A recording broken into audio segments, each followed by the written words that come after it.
Bastianini va en serio. Augusto gana 3 años después. Ahora sí, Masia ya está aquí. Soy Alberto Sánchez y esto es Race Through. Como suele ser habitual, el Gran Premio de Francia nos ha traído una carrera, un fin de semana bastante loco, tanto a nivel climatológico como ocurrió en la carrera de Moto3, como a nivel de resultados en otras categorías, como sobre todo el caso de MotoGP.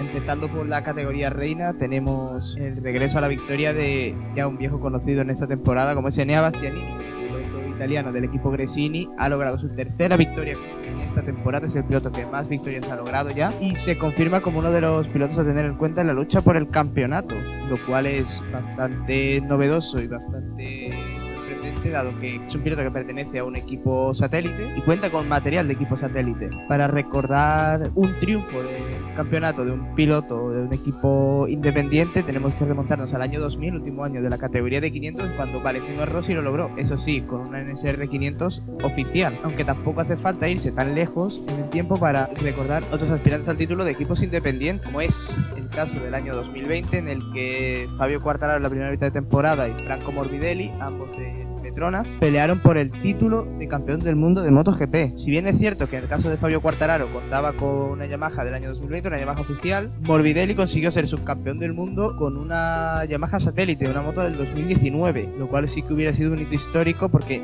nadie ha sido capaz de ganar el campeonato con material no oficial. Ahora mismo Bastianini cuenta con una Ducati del año 2021, la GP21, que sí que es la vigente campeona del mundo, la moto ganadora del, si bien no es mundial de pilotos, sí que ganó el equipo Ducati, ganó el título de equipos, y la fábrica de Borgo Panigale se hizo con el título de constructores con esta misma moto. Recordemos que se trata de una moto que no va a tener evolución a lo largo de la temporada, por tanto todo lo que consiga en esta primera mitad de temporada será clave para Enea Bastianini, ya que se sobreentiende que a partir sobre todo del parón de verano, cuando lleguen las mejoras del material oficial, su moto empiece a caer notablemente en el rendimiento respecto a las oficiales. Y hablando de las Ducatis oficiales, sonrisas entre comillas para Jack Miller, ya que consigue un nuevo podio. Sin embargo, lo hace quedando por detrás del que ahora mismo se posiciona como el principal candidato a quitarle el puesto en el equipo oficial, sobre todo después de la caída de Jorge Martín. Pero también hay sombras en el equipo oficial por parte de Pecco Bagnaia, el piloto italiano que había logrado la pole el sábado. El domingo rápidamente se vio superado por el propio Enea Bastianini, que salió bastante bien, partía en quinta posición y fue remontando poco a poco y subiendo posiciones hasta alcanzar a las oficiales, y una vez consiguió colocarse en cabeza e imprimir su ritmo, Bagnaia lo intentó seguir pero sin éxito, ya que a bastantes vueltas del final aún cometió un error en la trazada en la penúltima curva y se fue al suelo, sumando 0 puntos en su casillero y alejándose nuevamente en la lucha por el campeonato después de haber logrado por fin la victoria en el Gran Premio de España. Pero Ducati no es la única marca italiana en la que hay sonrisas en el paddock, y es que Aprilia ha vuelto a subir al podio de la mano de Aleix Espargaró. Tanto Aprilia como Aleix parece que han encontrado por fin la clave del éxito y se posicionan justo detrás de Fabio Quartararo en esa pelea por el título y se convierten en los principales aspirantes. Desde que llegó en 2015, la marca de Noale ha intentado sin éxito diferentes fórmulas para acercarse a los equipos punteros. Vio cómo marcas que llegaron más tarde que ella, como Suzuki, fue campeona del mundo en 2020, o como KTM, que llegó a ganar carreras en el año 2020, 2021 y esa temporada también, le pasaban por delante y se quedaba atrás. Sin embargo, este año parece que, si bien es cierto que solo de la mano de Aleix Espargaró a Maverick Viñales le está costando un poquito más, aunque ya poco a poco se le va viendo en ese top 10, algo que no nos tiene acostumbrados la segunda moto de Aprilia en estos últimos años, pero parece que Aleix sí ha encontrado ese punto de comunión con la moto y logrado ya su tercer podio de la temporada, el cuarto con Aprilia, quinto en MotoGP, y ahora mismo se convierte en el piloto más regular junto con Fabio Quartararo. Veremos a ver hasta dónde son capaces de llegar, si esa evolución de la Aprilia, que parece efectiva de momento a principio de temporada, o consiguen mantenerlo hasta el final, pero siempre es buena noticia ver como una marca histórica como es Aprilia, sobre todo histórica en categorías pequeñas, parece que por fin ha encontrado la clave para poder triunfar en la categoría reina. La que parece que no termina de levantar cabeza es una marca japonesa, en este caso es Honda, que ve como, eso sí, en esta ocasión ha encontrado que sus 4 pilotos han puntuado. Sexta posición para Marc Márquez, que Costa tuvo ritmo para alcanzar a los pilotos de cabeza, seguido justo por detrás de Takaki Nakagami, que sí podemos hablar por fin de una buena carrera del piloto japonés, ahora que más está cuestionando su asiento en el equipo de Lucho Chiquinelo. Mala carrera de Pol Espargaró, que empezó muy bien el fin de semana con el mejor tiempo del viernes, sin embargo se vino abajo ya en los Silver 3, en clasificación no pudo clasificar muy alto y terminó en una discreta 11ª posición y sufriendo para adelantar. Y Alex Marc sufrió todo el fin de semana, salió de las últimas posiciones y eso sí tuvo un poco de suerte, ya que gracias a los abandonos de varios pilotos de la parrilla pudo escalar posiciones y terminar en la zona de puntos. Y por último, la fábrica de la que se ha estado hablando tanto durante estas 2 semanas, Suzuki, una vez confirmado esas negociaciones con Dorna para abandonar el campeonato del mundo al final de este año, se plantaban en Le Mans con la intención de hacer un buen resultado para quizás desviar un poco la atención y demostrar que aún son capaces de ganar, que cuentan con la mejor moto que han construido nunca, según palabras de Alex Rins, y que iban a ser claros contendientes al título. Sin embargo, ambos pilotos, tanto Alex Rins como Joan Mir, a pesar de clasificar bien en carrera, Alex Rins sí que estuvo en posiciones altas, sin embargo se fue pronto al suelo, yéndose largo en la curva 1 y yéndose a la grava. Cuando intentaba regresar al circuito, la moto le dio un bote y se fue al suelo cuando iba en la caza de las 2 Ducatis que lideraban en ese momento, Joan Mir y Pecco Bagnaia. Y Joan Mir, en esa remontada en busca del podio, se acabaría yendo al suelo, al igual que Pecco Bagnaia en la última zona del circuito. No es la mejor forma para la marca de Hamamatsu de dar un fin de semana en el que se había hablado más de lo que sucedía fuera de los circuitos que dentro de los circuitos, y lo que está claro es que parece que la cabeza de tanto de los pilotos como del equipo no está totalmente en lo que debería estar, que sería centrarse en el campeonato, centrarse en lo puramente deportivo y terminar este último año en MotoGP de la mejor manera posible. Pasamos a Moto2, donde un piloto se reencuentra con la victoria 3 años después. Hablamos de Augusto Fernández, el piloto español del equipo Red Bull KTM Ayo. Vuelve a ganar en Moto2 después de 2 años en los que sufrió bastante con el equipo Marco BDS. No es que sí que consiguió podios, pero no fue capaz nunca de certificar una victoria. Esta vez lo ha conseguido en una carrera en la que tanto él como su compañero Pedro Acosta dominaron de principio a fin. Por un momento nos recordó a esas carreras de la temporada pasada en las que Remy Gardner y Raúl Fernández, ambos compañeros de equipo en esta misma escuadra, se escapaban al principio de carrera y terminaban casi siempre uno detrás de otro, escapados del resto, un nivel completamente superior a los demás. Durante gran parte de la carrera esto fue así, con Pedro Acosta liderando. Sin embargo, el piloto murciano, que hizo la pole, logró su primera pole en la categoría de Moto2, se volvió a ir al suelo cuando mejor estaba rindiendo, estaba consiguiendo soltar incluso a su propio compañero, se estaba escapando. Sin embargo, cometió un pequeño error, se fue un poco largo en la curva justo después del puente Dunlop y al salirse de la trazada perdió tracción y la moto se fue al suelo. Por fin vemos cosas positivas del rendimiento de Pedro Acosta en esta temporada de Moto2, sin embargo el resultado no acaba de llegar. Augusto, por su parte, pudo mantener la calma. Una vez Pedro Acosta se fue al suelo, se quedó rodando en solitario liderando la carrera y de ahí hasta el final sin oposición alguna. Aaron Canet vuelve a recortarle puntos a Celestino Vietti, una carrera en la que le costó seguir el ritmo de los pilotos que se encontraban en el podio. Sin embargo, poco a poco, a medida que los neumáticos se iban desgastando, alcanzó ese grupito formado por Cameron Bouvier y Sopkier Chantra. Tras las caídas de Alonso López y Marcos Ramírez se quedaron esos 3 pilotos, y una vez llegó a ellos, con el paso de las vueltas fue adelantándole y llegó a colocarse en una más que digna segunda posición, con la que consigue recordar unos pocos puntos al líder del campeonato, que sigue siendo Celestino Vietti,